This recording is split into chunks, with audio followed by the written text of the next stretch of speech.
তিতাসে আসমানিয়া বাজার সংলগ্ন বালুর বোটের ধাক্কায় বৃষ্টি ভেঙে যায়। তিতাস প্রতিনিধি মোহাম্মদ হানিফ মিয়ার তথ্য ও ভিডিও চিত্রে বিস্তারিত দেখুন দেশ চ্যানেলে। কুমিল্লা জেলা তিতাস উপজেলা নারান্দিয়া ইউনিয়ন ও ভিটিকান্দি ইউনিয়ন গোমতী নদীর উপর পুরাতন ব্রিজ ভেঙে নতুন ব্রিজ সংস্কারের জন্য নতুন ব্রিজ করার উদ্যোগ নিলে সাধারণ জনগণের চলাচলের জন্য একটি কাঠের ব্রিজ তৈরি হয়।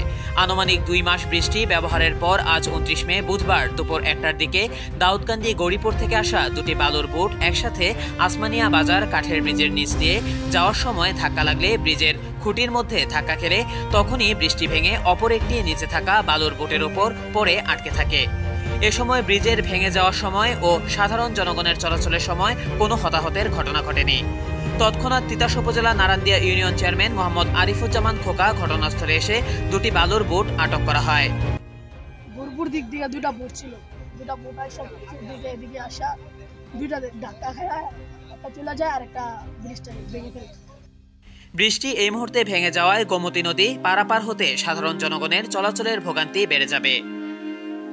প্রিয় দর্শক, এই ছিল এখনকার সংবাদে। আমাদের পরবর্তী সংবাদ দেখার আমন্ত্রণ রইল। আল্লাহ হাফেজ।